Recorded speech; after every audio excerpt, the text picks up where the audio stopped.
Hello students, welcome back to Mandeep education academy's YouTube channel. बच्चों, इस video में हम आपके क्लास 12 फिजिक्स के चैप्टर रे ऑप्टिक्स की सारी डेरिवेशंस को बहुत बढ़िया तरीके से और जल्दी से रिवाइज करने जा रहे हैं।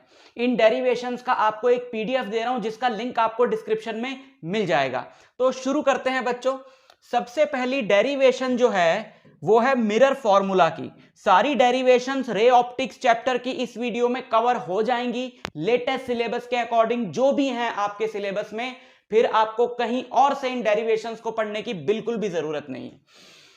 सबसे पहले डेरिवेशन है बच्चों मिरर फॉर्मूला की। मिरर फॉर्मूला आपने क्लास 10th में पढ़ा है, लाइट चैप्टर था क्लास 10th में भी। 1/v plus 1/u equal to 1/f। v होता है image distance, u object distance और f होती है फोकल लेंथ। तो यहां पे हमारे पास एक मिरर है। कौन सा मिरर है? ये कॉनकेव मिरर है ना। ये इसका पॉलिश्ड साइड है और इस तरफ वाला इसका रिफ्लेक्टिंग साइड है। अब आपने करना क्या है बच्चों, आप जानते हो कॉनकेव मिरर के 6 रे डायग्राम्स होते हैं। आप उसमें से कोई भी एक रे डायग्राम पिक कर लो। ये रे डायग्राम हमने पिक कर लिया जिसमें ऑब्जेक्ट जो है वो बियॉन्ड सी है। उस केस में इमेज बनती है बिटवीन सी एंड एफ। हमने ये वाला पिक करा है। आप कोई सा भी पिक करके ये स्टेप्स लगा दो जो मैं आपको यहां पर समझा रहा हूं। ये जो स्टेप्स यहां पे लगाए गए हैं ये सिर्फ इसी डायग्राम में ही नहीं, किसी भी डायग्राम में चलेंगे। तो आप ये स्टेप्स लगा सकते हो। समझ में आई बात? देखो क्या स्टेप्स हैं। जब आप डायग्राम बना लोगे, आई एम एज्यूमिंग कि डायग्राम तो आपको बनाना आता ही होगा। एक रे पैरेलल जाती है, वो फोकस से पास होती है, दूसरी पोल से जाके आई इक्वल टू आर बराबर एंगल पे रिफ्लेक्ट होती है। जो सी से जाती है वो अपना पाथ रिट्रेस करती है। ये सारी जहां मीट करी वहां इमेज बनी, राइट। तो आपने ढूंढने हैं दो पेयर इस डायग्राम के अंदर राइट एंगल ट्राइंगल्स के जो सिमिलर हों। ठीक है, दो पेयर ऐसे ढूंढने हैं। तो यहां पर एक पेयर क्लियरली दिखाई दे रहा है, ट्राइंगल ए बी सी और ए डैश बी डैश सी का, है ना, क्योंकि वर्टिकली अपोजिट एंगल ये दोनों इक्वल हैं और ये एंगल 90 डिग्री है।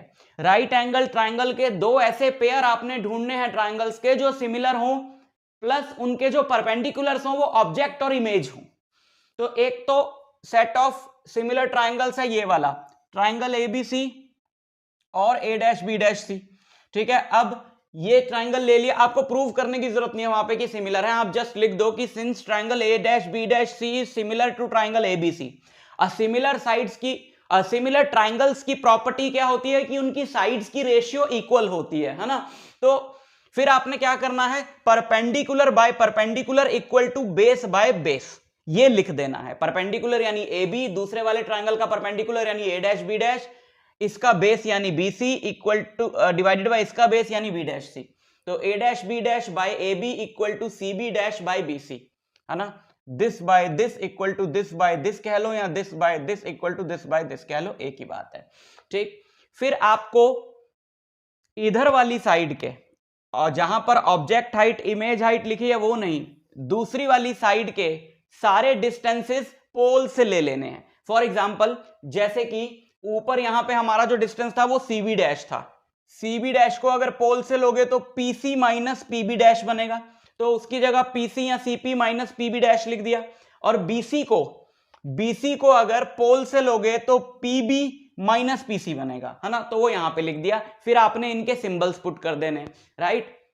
एफ तक का, फोकस तक का स्मॉल एफ यानी फोकल लेंथ, यहां तक का स्मॉल वी यानी इमेज डिस्टेंस, यहां तक का स्मॉल यू यानी ऑब्जेक्ट डिस्टेंस, और सी तक का कैपिटल आर यानी रेडियस ऑफ कर्वेचर। और इस तरफ वाले सारे डिस्टेंसेस नेगेटिव होते हैं, आपको पता होगा। तो अकॉर्डिंग टू साइन कन्वेंशन आप पुट कर दो। सीपी की जगह हमने माइनस आर डाल दिया, बी डैश पी की जगह हमने माइनस वी डाल दिया तो माइनस माइनस प्लस हो गया। बीपी की जगह हमने माइनस यू डाल दिया और सीपी की जगह हमने माइनस आर डाला तो माइनस माइनस प्लस हो गया, राइट। तो ये पहला सेट ऑफ ट्राइंगल था। दूसरा सेट ऑफ ट्राइंगल जो है सिमिलर वाला, वो ये दिखाई दे रहा है, देखो, ए डैश बी डैश पी और ए बी पी, है ना। ए डैश बी डैश पी और ए बी पी इसलिए सिमिलर है क्योंकि ये दोनों ट्राइंगल सेम है, आई इक्वल टू आर, और ये एंगल, ये वाला एंगल और ये वाला एंगल 90 डिग्री है। ठीक है, तो प्रूव तो करना नहीं आपने। अपने को। तो ये दूसरा सेट ऑफ ट्राइंगल भी मिल गया, तो इसके लिए भी लिख दो दिस बाय दिस, यानी perpendicular by perpendicular equal to base by base, perpendicular by perpendicular equal to base by base. और ये दोनों डिस्टेंस तो पी से ही है, तो इनको चेंज करने की जरूरत नहीं है। बी डैश पी की जगह हमने माइनस वी लिख दिया, बीपी की जगह हमने माइनस यू लिख दिया, तो माइनस से माइनस कट के वी बाई यू आ गया। अब ये A dash B dash by A B की वैल्यू है, ये भी A dash B dash by A B की वैल्यू है, तो इन दोनों को आप इक्वेट करा दो। इन दोनों को जब हमने इक्वेट कराया, ये आया, क्रॉस मल्टीप्लाई कर दिया, जहां तक सॉल्व करते थे कर सकते हैं कर दिया। उसके बाद दोनों तरफ हमने यू वी आर से डिवाइड कर दिया, यू वी आर से डिवाइड किया तो वी आर से वी आर कटा, यू आर से यू आर कटा और यू वी से यू वी कटा, तो 1 upon v plus 1 upon u equal to 2 upon r बचा। और हम जानते हैं आर इक्वल टू 2f होता है, radius of curvature is twice of focal length, r की जगह 2f रखा, 2 से 2 कटा और ये आ गया आपका मिरर फॉर्मूला। ठीक, next, relation between focal length and radius of curvature of a spherical mirror. Focal length और रेडियस ऑफ कर्वेचर का रिलेशन तो आप जानते ही होंगे, 10th में भी आपने पढ़ा है कि f जो है वो r/2 होता है ना। रेडियस ऑफ कर्वेचर जो है वो फोकल लेंथ का क्या होता है, डबल होता है। कैसे प्रूव करें, देखो यहां पे ये एक रे आपने बनाई ए बी जो प्रिंसिपल एक्सिस के पैरेलल है, तो ये मिरर से रिफ्लेक्ट होने के बाद फोकस से पास होगी, तो ये दोनों जो हैं वो पैरेलल हैं। अब ये पॉइंट है सपोज बी, तो बी और सी को आप ज्वाइन कर दो। अब ये Z बन रहा है, तो अल्टरनेट इंटीरियर एंगल I और अल्फा बराबर होंगे, और I और R तो वैसे ही बराबर है, angle of incidence equal to angle of reflection. ये नॉर्मल है ना बच्चों, ये जो BC है ये नॉर्मल है। कैसे हमें पता ये नॉर्मल है, क्योंकि कोई भी लाइन जो सेंटर से पास होती है वो सर्कमफ्रेंस पे हमेशा क्या होती है, परपेंडिकुलर होती है। So this BC is normal, तो नॉर्मल से इंसिडेंट रे और रिफ्लेक्टेड रे के एंगल बराबर होंगे, तो I R अल्फा तीनों बराबर हैं। तो अल्फा और R अगर बराबर हैं तो आप जानते हो ये एक ट्राइंगल जिसके बेस एंगल्स इक्वल हैं उसकी दोनों साइड्स भी इक्वल होती हैं, है ना। तो अगर अल्फा और R इक्वल है तो CF और BF इक्वल हुए, ठीक है, CF और BF इक्वल हुए। अब मान लो ये जो मिरर है बहुत छोटा है, इसका अपर्चर बहुत स्मॉल है, let us assume it is a very small mirror, तो B और P जो पॉइंट्स हैं वो बहुत पास पास होंगे। अगर B और P पॉइंट्स पास पास होंगे तो FB और FP ऑलमोस्ट सेम होंगे, है ना। FB और FP ऑलमोस्ट सेम होंगे, और CF और FB तो वैसे ही सेम है, तो ये 1 2 3 ये तीनों साइड्स क्या हो गई, बराबर।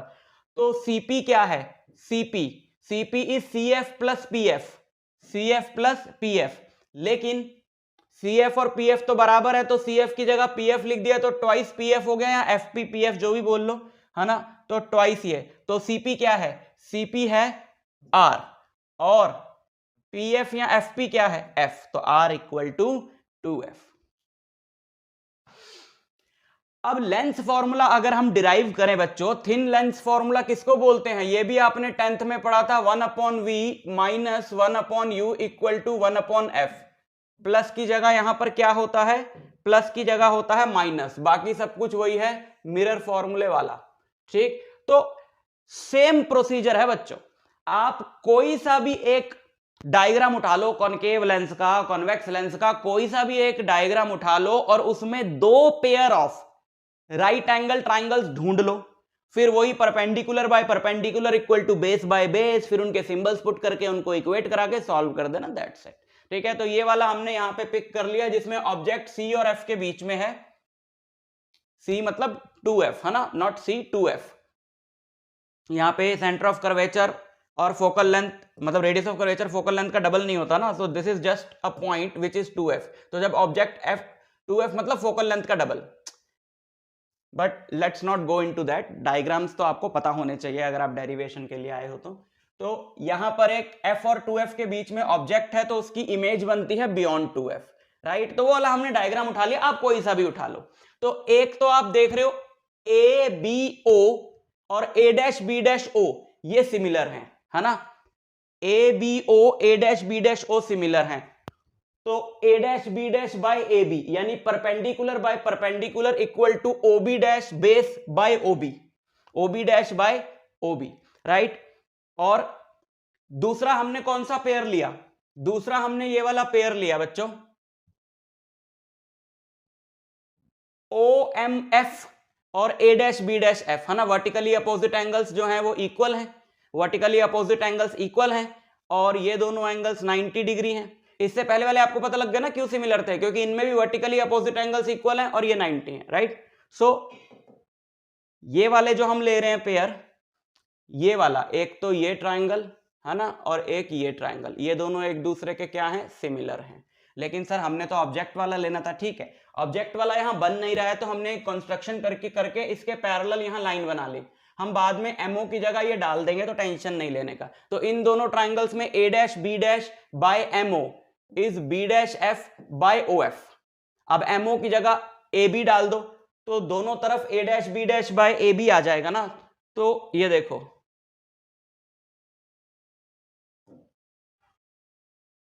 A', B' by MO is FB' by OF। अब MO की जगह हम क्या डाल देंगे, वापस AB डाल देंगे। So we can say that this is equal to this. तो इन दोनों को इक्वेट करा देंगे, सारे डिस्टेंसेस O से ले लेंगे, इन दोनों को इक्वेट करा देंगे, सारे डिस्टेंसेस, ये तो O से है, ये भी O से है, ये भी O से है, ये नहीं है तो इसको O से ले लिया, OB' माइनस OF लिख के, फिर इनके सिंबल्स पुट कर दिए, इधर वाले पॉजिटिव उधर वाले नेगेटिव, सिंबल्स पुट कर दिए हैं। ये आ गया है सिंबल्स पुट करके, क्रॉस मल्टीप्लाई कर दिया है, ठीक है। अच्छा ये बाद में स्टेप दिखाया, आप पहले भी दिखा सकते हो, कोई दिक्कत नहीं है। सिंबल्स पुट करके क्रॉस मल्टीप्लाई कर दिया है। क्रॉस मल्टीप्लाई करने के बाद आप इसे भी एंड में दोनों तरफ UVF से डिवाइड करा दोगे तो आपको थिन लेंस फॉर्मूला मिल जाएगा। सेम डेरिवेशन है जो मिरर फॉर्मूला के लिए अपन ने किया था, ठीक। Relation between, derive a relation between critical angle and refractive index of a medium. बच्चों टोटल इंटरनल रिफ्लेक्शन जानते हो आप, ये एक इंटरफेस है, यहां पर सपोज डेंसर मीडियम है, यहां पर रेयरर मीडियम है, राइट। तो एक लाइट रे किसी ऑब्जेक्ट से डेंसर टू रेयरर, एक लाइट रे किसी ऑब्जेक्ट से डेंसर टू रेयरर गई और अवे फ्रॉम नॉर्मल बेंड होते होते यहां पर हमें एक केस मिला जहां पर हमारी लाइट रे अलोंग द इंटरफेस ही चल दी, राइट। इसी को बोलते हैं टोटल इंटरनल रिफ्लेक्शन। सो ये नॉर्मल है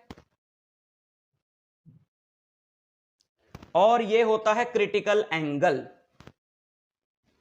पढ़ लेना अगर आपको ये सब नहीं पता तो, मैंने बहुत ही बढ़िया लेक्चर्स रे ऑप्टिक्स पे बनाए हुए हैं, सर्च कर सकते हो चैनल पे, ठीक है। क्रिटिकल एंगल उस एंगल ऑफ इंसिडेंस को बोलते हैं जिसके लिए एंगल ऑफ रिफ्रैक्शन 90 डिग्री होता है। Suppose this is medium 2 denser वाला, suppose this is medium 1 rarer वाला, राइट। तो इस मीडियम का जो रिफ्रैक्टिव इंडेक्स है with respect to this medium which will be μ2 with respect to 1 यानी μ2 1, उसका रिलेशन क्रिटिकल एंगल से हमने निकालना है, राइट। तो यहां स्नेल्स लॉ अगर हम लोग लगाएं तो हम ये कह सकते हैं μ(2) with respect to 1, μ(2) with respect to 1 is sin I by sin R, है ना। किसी भी मीडियम का रिफ्रैक्टिव इंडेक्स होता है। या फिर मैं आपको एक और तरीके से बहुत ही आसानी से बता देता हूं। स्नेल्स लॉ लगाने का सबसे आसान तरीका यह है कि इस रिफ्रैक्टिव इंडेक्स रखा, यानी कि μ2 इंटू इस वाले मीडियम में जो एंगल है यानी कि sin IC इक्वल टू इस वाले मीडियम का रिफ्रैक्टिव इंडेक्स μ1 इंटू इस वाले मीडियम में जो एंगल है sin 90, ठीक है, sin 91 होता है। सो यू विल गेट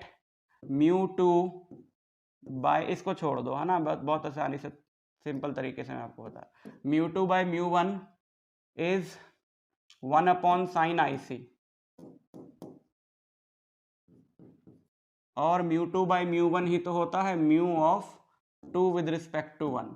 तो μ(2) with respect to 1 is 1/sin IC, 1/sin IC। So this is the relation. छोटा सा डेरिवेशन है but important.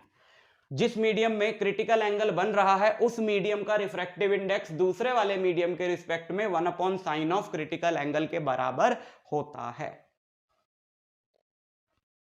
Refraction on spherical surface, spherical surface पे रिफ्रैक्शन के कुछ फॉर्मूले हैं कि जैसे ये एक स्फेरिकल कॉन्वेक्स सरफेस है, इस पे जब रिफ्रैक्शन हुआ तो हमें एक फॉर्मूला डिराइव करना है कि इस मीडियम का जो रिफ्रैक्टिव इंडेक्स है यानी μ2, इस मीडियम का बाहर वाले का जो रिफ्रैक्टिव इंडेक्स है μ1, इस सरफेस का radius of curvature, object distance और इमेज डिस्टेंस, इन पांचों में एक रिलेशन डिराइव करना है। ठीक है, उसके लिए ये रहा एक डायग्राम। यहां पर हमारे पास O पे एक पॉइंट साइज्ड ऑब्जेक्ट है। अगर आप, ये वैसे ही कॉम्प्लिकेटेड डायग्राम है, अगर आप इसमें बड़ा ऑब्जेक्ट दिखाओगे तो बहुत कॉम्प्लिकेटेड हो जाता है, इसलिए हम यहाँ पे पॉइंट साइज्ड ऑब्जेक्ट दिखाते हैं। ठीक है, तो इस पॉइंट साइज्ड ऑब्जेक्ट से एक स्फेरिकल रिफ्रैक्टिंग सरफेस पे ये रे गई, ये नॉर्मल हमने ड्रॉ किया। ऑब्वियसली इसका जो नॉर्मल है, अभी आपको पीछे समझाया मैंने, वो नॉर्मल कहां से पास होगा, सेंटर ऑफ कर्वेचर से पास होगा, है ना। तो ये इसका सेंटर ऑफ कर्वेचर है। तो ये रे गई और rare to denser towards normal bend हो गई आई पे। फिर दूसरी रे लेट से प्रिंसिपल एक्सिस के अलोंग जा रही है, जो प्रिंसिपल एक्सिस के अलोंग जा रही है वो इस सरफेस पे परपेंडिकुलरली गिरेगी तो सीधा चली जाएगी अंदर, और ये दोनों यहां मिलते हैं, यहां पर इमेज बनेगी। और भी केसेस हो सकते हैं, बट जब डेरिवेशन आता है तो इसी केस का आता है, क्योंकि एनसीईआरटी में यही है तो हम यही करेंगे, राइट। तो यहां इमेज बनी, तो ये हो गया ऑब्जेक्ट डिस्टेंस, ये हो गया इमेज डिस्टेंस, ये हो गया रेडियस ऑफ कर्वेचर। ठीक है, अब यहां पे आप एक मैथ्स की थ्योरम लगाओ कि जो एक्सटीरियर एंगल होता है वो सामने वाले दो इंटीरियर एंगल्स का सम होता है, राइट। तो अगर हम यहां पे देखें इस बड़े वाले ट्राइंगल में, तो एक्सटीरियर एंगल है आई, तो वो अल्फा प्लस बीटा होगा।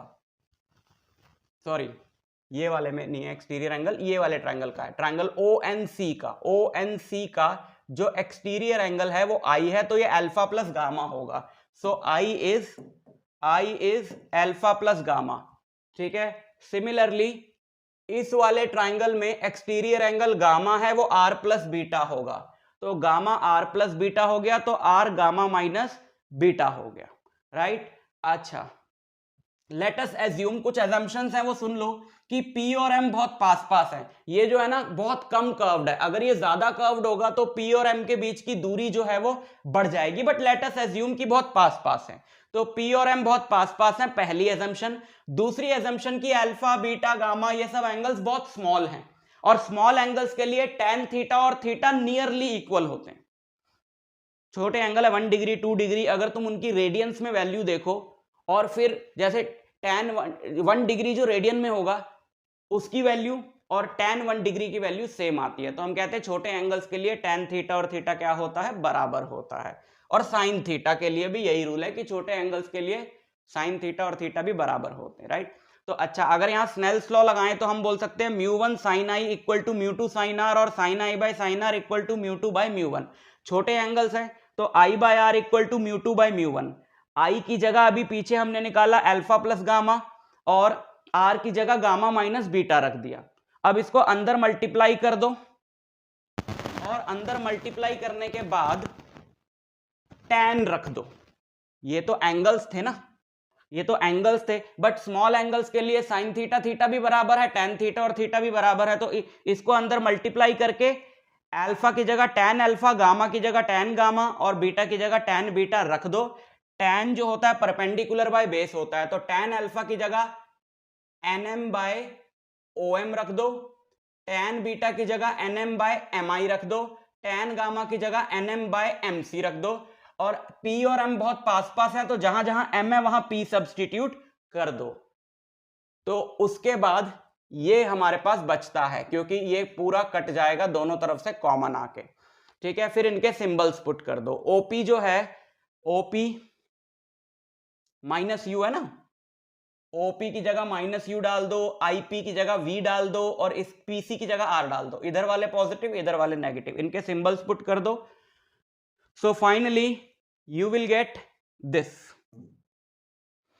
तो ये है फाइनल रिजल्ट, बट इस फॉर्मूले को एक और बेटर वे में याद रखा जा सकता है। कैसे?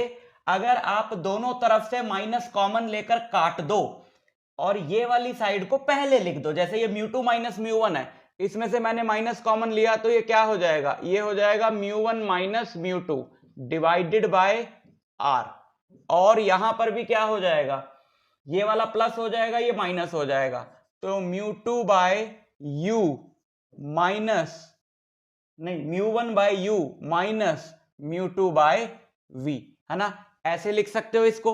अब इसको याद रखना आसान क्यों है, क्योंकि न्यूमरेटर में दोनों तरफ μ1 माइनस μ2 है और डिनोमिनेटर में जो सिंबल्स हैं, अल्फाबेट्स हैं, वो अल्फाबेटिकल ऑर्डर में है ना, सबसे पहले R आता है, फिर U आता है, फिर V आता है, तो नीचे वाले अल्फाबेटिकल ऑर्डर में है और ऊपर μ1 माइनस μ2 आएगा। ठीक, अच्छा, फ्रॉम डेंसर टू रेयरर अगर लाइट ट्रेवल करे, देखो मैंने बोला कि इसके और भी केसेस हो सकते हैं, क्योंकि अभी हमने क्या केस लिया, देखो अभी हमारा ये जो केस था, ये था लाइट जा रही है rarer to denser, convex refracting surface है, राइट, और इमेज जो बन रही है डेंसर मीडियम में बन रही है और रियल है।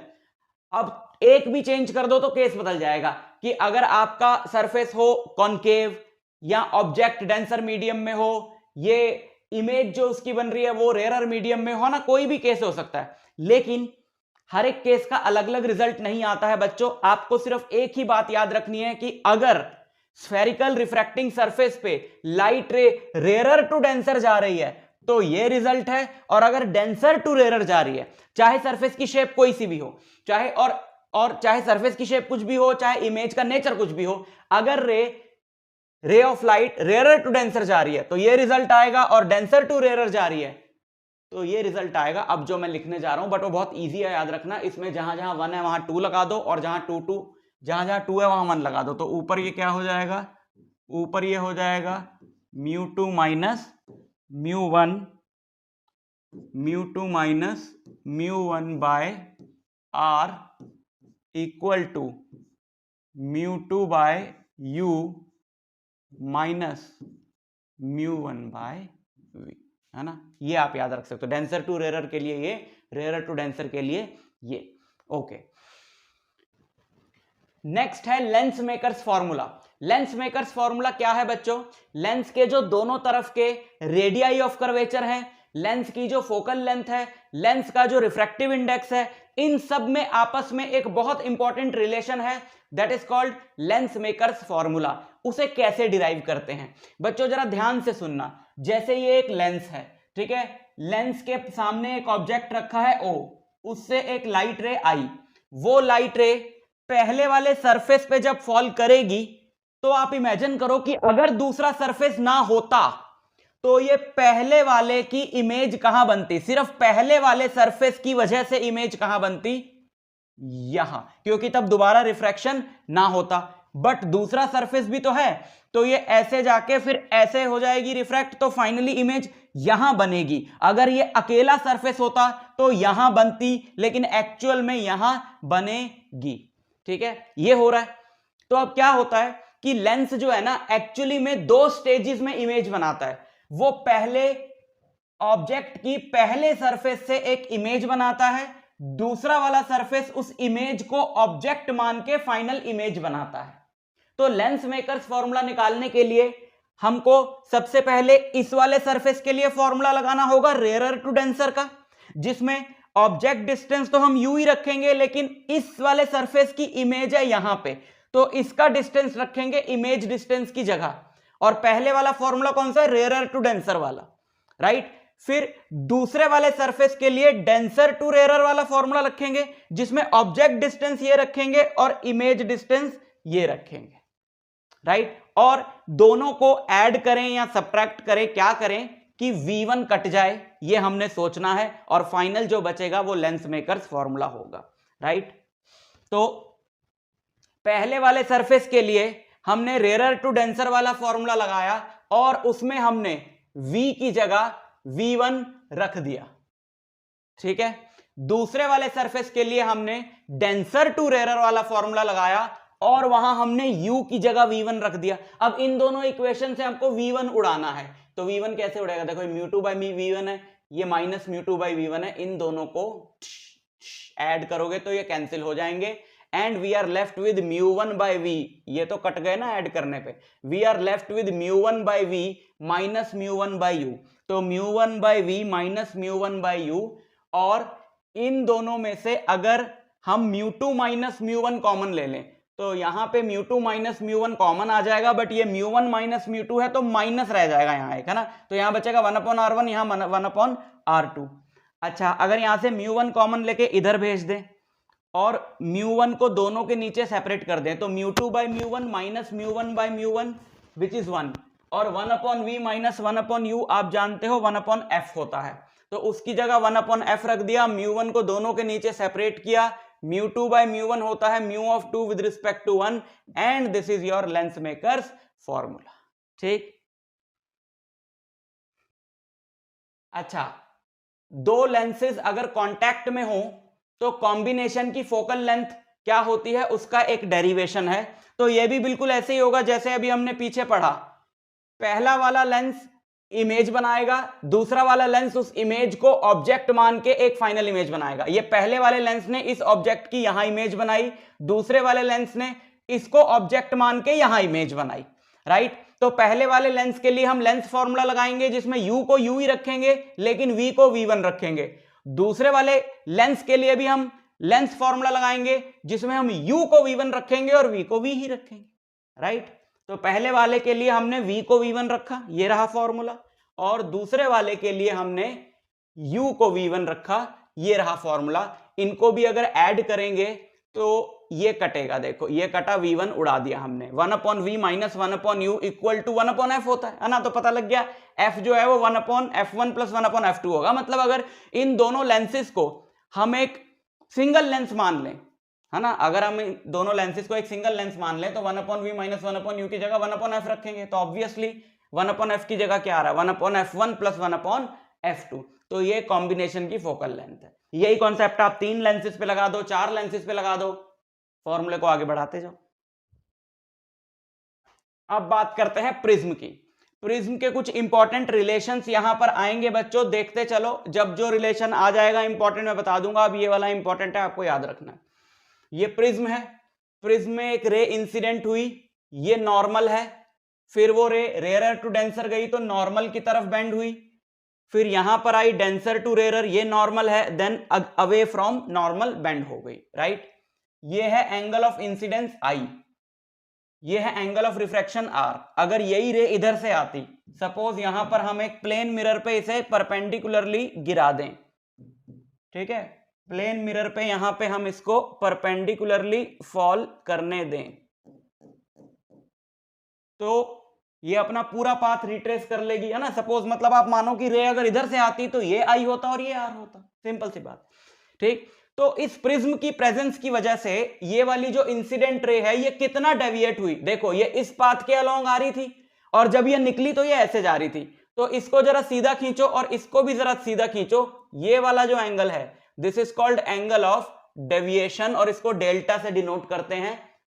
प्रिज्म की प्रेजेंस की वजह से इतना एंगल डेविएट हो गया ना इसका, so that is called angle of deviation, right. अब क्या इंपॉर्टेंट रिलेशन हम निकालेंगे, देख लो। प्रिज्म का एंगल ए ले लिया, आई आर आपको बता दिया, आई डैश आर डैश बता दिया, डेल्टा बता दिया, ठीक। अच्छा, angle A plus Q N R, A plus Q N R, इस वाले एंगल और इस वाले एंगल का सम 180 होगा। क्यों? क्योंकि ये वाला जो क्वाड्रिलेटरल है, ये जो क्वाड्रिलेटरल है इसमें ये दोनों एंगल 90 है ना, नॉर्मल है क्योंकि ये, तो अगर इन दोनों का सम 180 है तो इन दोनों का सम भी 180 होगा, राइट। तो a plus Q N R is 180। अच्छा, a क्या है?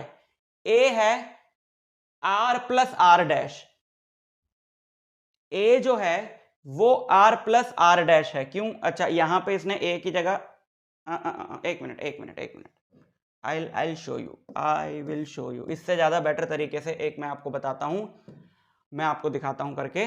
देखो बच्चों, आप जानते हो कि जो एक्सटीरियर एंगल होता है वो सामने वाले दो इंटीरियर एंगल्स का सम होता है, मैं लिख के नहीं लाया हूँ, ये चीज लिख के लाया हूँ। देखो अभी इसको छोड़ दो। अभी जो एक्सटीरियर एंगल होता है वो सामने वाले दो इंटीरियर एंगल्स का सम होता है। तो एम क्यू आर जो है, एम क्यू आर, ये जो डेल्टा है ना, ये एम क्यू आर ट्राइंगल में एक्सटीरियर एंगल है। तो ये जो डेल्टा है ये M Q R plus M R Q के सम के बराबर होगा।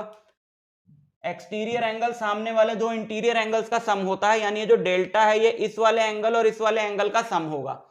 अच्छा, ये ऐसे गया, ये ऐसे गया, तो पूरा एक्स बन रहा है। तो आई और ये पूरा एंगल वर्टिकली अपोजिट एंगल्स हैं, और आई डैश और ये पूरा एंगल वर्टिकली अपोजिट एंगल्स हैं। तो ये जो एंगल बचा this is I minus R, और इधर जो बचा that is I dash minus R dash. अच्छा, अब आ जाओ इस पे। Delta is I minus R plus I dash minus R dash, और माइनस कॉमन लिया तो I plus I dash minus R plus R dash. ठीक है। अच्छा, अब r प्लस आर डैश जो है वो a क्यों है, इसको मैं समझा देता हूं आपको। क्योंकि a और n का सम भी 180 है, और r डैश और n का सम भी 180 है ना। a plus n is what 180 है ना। a प्लस n अभी पीछे बताया, और r plus r dash plus n is also 180। क्योंकि यार ये तो एक ट्राइंगल के तीनों इंटीरियर एंगल्स है ना, तो इन दोनों को अगर आप इक्वेट कराओगे this equal to this, n से n कट जाएगा, so you will get r plus R dash is a। तो r प्लस आर डैश की जगह हमने a डाला। अच्छा, ये आ गया अब एक इंपॉर्टेंट रिलेशन हमारे पास जो आपको न्यूमेरिकल्स में बहुत ज्यादा यूज करना होता है, और वो ये कि i plus I dash is a plus delta. I dash is sometimes known as angle of emergence, और इसको e से भी डिनोट किया जाता है, क्योंकि जिस एंगल पे प्रिज्म या स्लैब से बाहर निकलती है रे, that is called angle of emergence. तो ज्यादा बेटर वे में अगर इस फॉर्मूले को लिखा जाए तो इसको लिखा जा सकता है I plus E equal to A plus delta. आप इसको याद रखो, ये बहुत इंपॉर्टेंट रिजल्ट है। Angle of incidence plus angle of emergence is equal to prism angle plus angle of deviation. ठीक, ये अच्छा आगे बढ़ते हैं। म्यू जो होता है वो sine I by sine R होता है, और छोटे एंगल्स के लिए साइन थीटा थीटा बराबर है, तो म्यू को आई बाय आर भी लिख सकते हैं, जिससे आई आएगा म्यू इंटू आर। अगर दूसरी तरफ से लिया जाए तो म्यू को I dash by R dash भी लिखा जा सकता है, जिससे आई डैश आएगा म्यू इंटू आर डैश। यहां पे आई की जगह म्यू इंटू आर और आई डैश की जगह mu into R dash put किया, यहां से म्यू कॉमन लिया, आर प्लस आर डैश बचा, आर प्लस आर डैश की जगह फिर से ए लिखा और ए कॉमन लिया। सेकेंड इंपॉर्टेंट रिलेशन जो डिराइव करने को आता है वो ये है, this is the relation between angle of deviation, angle of prism and refractive index of the prism. ठीक, clear, okay. Derive prism formula. Prism formula क्या है बच्चों, हमने ऐसा देखा कि अगर हम आई को चेंज करें तो ये डेल्टा चेंज होगा, है ना, डेल्टा चेंज होगा। बट आई को बढ़ाने पे डेल्टा घटता है शुरू में। आई को अगर मैं बढ़ाता हूं तो डेल्टा शुरू में तो घटता है, लेकिन फिर एक टाइम के बाद बढ़ने लगता है। ठीक है, जहां पर डेल्टा सबसे कम होता है वो सिचुएशन होती है जहां पर आई और आई डैश बराबर होते हैं। यानी किसी भी लाइट के लिए आई और आई डैश जब इक्वल होंगे, यानी एंगल ऑफ इंसिडेंस और एंगल ऑफ इमर्जेंस जब इक्वल होंगे, तो डेल्टा सबसे कम होता है। जब भी आई और ई, या आई और आई डैश को ई बोलते हैं, अभी बताया, आई और ई जब भी अनइक्वल होंगे तो डेल्टा की वो बड़ी वैल्यू होगी। डेल्टा सबसे छोटा तब होता है जब आई और ई बराबर होते हैं। ठीक है, यहां से हमारा निकलता है प्रिज्म फॉर्मूला। जब आई और आई डैश इक्वल होते हैं, और अगर आई और आई डैश इक्वल होंगे तो ऑब्वियसली आर और आर डैश भी इक्वल होंगे, तो डेल्टा जो है वो डेल्टा एम हो जाता है। डेल्टा एम को हम, डेल्टा एम मतलब सबसे छोटा एंगल ऑफ डेविएशन, जिसको बोला जाता है angle of minimum deviation, right. अब आप सिंपली ये ले लो कि एक तो आपको ये पता है कि A plus delta I plus I dash होता है, तो अगर डेल्टा की जगह डेल्टा एम लिख दूं तो ये दोनों आई क्या हो जाएंगे, बराबर हो जाएंगे, है ना। ये आई डैश नहीं है, this is not I dash, this is आई। अलग से लिख देते हैं, एक मिनट, इस वाले स्टेप को अलग से लिख देते हैं। A plus A plus delta M is I plus I, which will give us A plus delta M is 2i, which will give us A plus delta M is 2i, जिससे i क्या मिलेगा, a plus delta M by 2, right. और a होता है r plus R dash, r और r dash बराबर हैं तो r प्लस r हो जाएगा, तो यहां से r मिलेगा a बाई 2। और आप जानते हो कि म्यू होता है sine i by sine r, तो i की वैल्यू ये डाल दो, r की वैल्यू ये डाल दो, तो ये जो आपको रिजल्ट मिलेगा this is called prism formula, right. ये प्रिज्म फॉर्मूला बहुत इंपॉर्टेंट है। यहां तक की डेरिवेशंस हो गई हैं बच्चों। इसके बाद आपकी बची हैं दो डेरिवेशंस जो कि मैंने इस वीडियो में नहीं कराई। उसका रीजन ये है कि वो दोनों डेरिवेशंस सिर्फ डेरिवेशंस के पॉइंट ऑफ व्यू से समझने से समझ नहीं आएंगी, पूरा कॉन्सेप्ट ही आपको सीखना पड़ेगा। और वो दो डेरिवेशंस हैं सिंपल माइक्रोस्कोप और कंपाउंड माइक्रोस्कोप की मैग्नीफाइंग पावर की। तो आप कहां से सीखोगे, वो दोनों पे सेपरेट वीडियो मैंने बहुत ही बढ़िया बनाए हुए हैं, ज्यादा लंबे वीडियो नहीं है, 15-20 मिनट के वीडियोस हैं। मैं आपको सजेस्ट करूंगा कि डायरेक्ट डेरिवेशंस देखने की बजाय आप उन वीडियोस को अच्छे से देखो। दोनों के लिंक मैंने डिस्क्रिप्शन में दे दिए हैं। तो ये सारी डेरिवेशंस प्लस दो डेरिवेशंस, वो इतनी ही डेरिवेशंस आपको रे ऑप्टिक्स में करनी है। इन सारी डेरिवेशंस के पीडीएफ का लिंक आपको डिस्क्रिप्शन में मिल जाएगा, जैसा कि मैंने बताया। तो प्रिपेयर कर लेना। मैं आपसे मिलता हूं नेक्स्ट लेक्चर में, तब तक के लिए ऑल द वेरी बेस्ट।